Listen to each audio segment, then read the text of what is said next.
piece on the radio this morning that said to incarcerate a youth in the California Youth Authority system, that the state is funding for that child's incarceration $250,000 per year.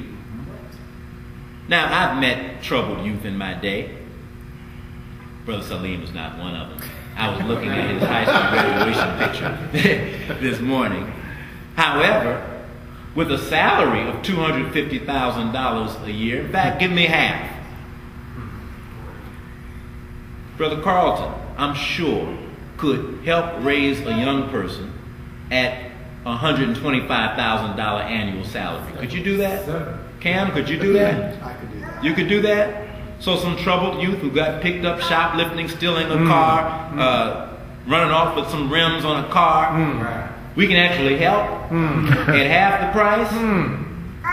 See, we're now looking at a system that rather than provide the necessary teaching, training, and human development, has focused its funding on incarceration. So all of these issues we're going to deal with today through our guest speakers.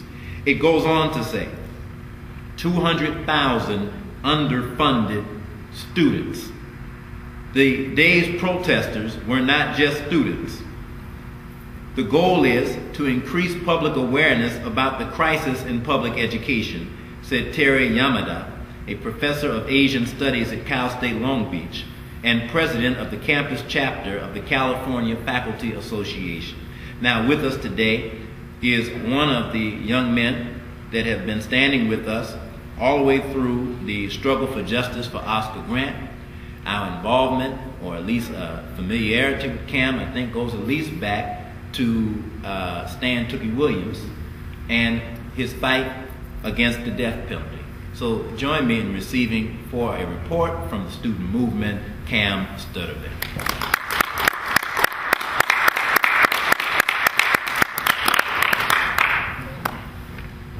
I'll just say a few words. Obviously, I'm not representative of the students who walked out at Laney because my gray hair alone makes me much older, although I am pretty typical of the returning students who are going back to the community college system.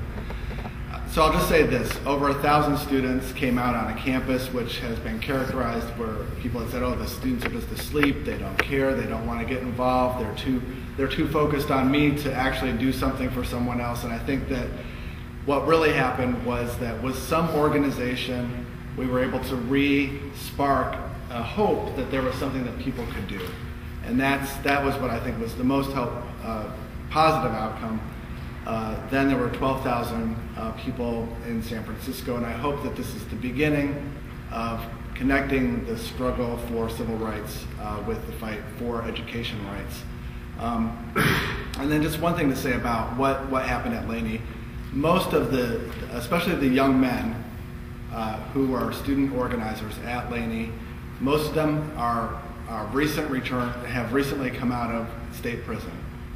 Most of them are carrying at least one felony strike against them. And this is in the community college system is their hope and their avenue for getting out of the no hope, no economic wherewithal to actually go somewhere else in their lives. If these cuts are carried through in the community college system, what the state legislature is saying is that we want these men to be recycled back into the prisons that they came from. We don't want them to ever have any way of coming out. And so part of what we are fighting today, and I'll end on this, is just that we are fighting both for education and for a different kind of way of organizing our society so that people have real hope, real possibility, and that the potential that people have can be expressed in their daily lives with being able to take care of their families, themselves, and take steps forward, and that we will say no to this idea that prison and the correction system is the only avenue of hope or any only way out of some kind of where people are at today when they don't have a job. That's what we're trying to do. Right. Thank you very much. Thank you.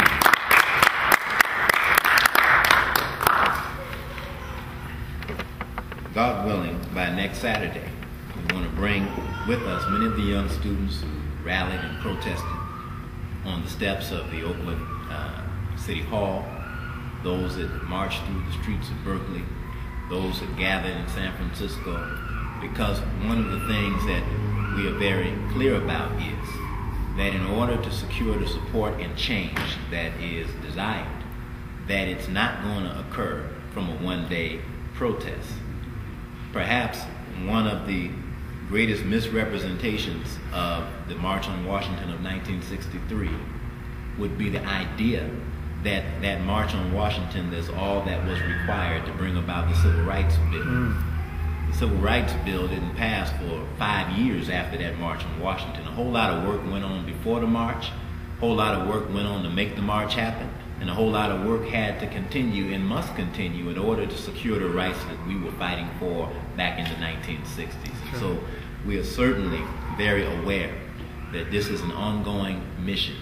And with us today is one of our great helpers that has involved himself in the ongoing mission for many years, a family of missionaries in the way of uplift for the community.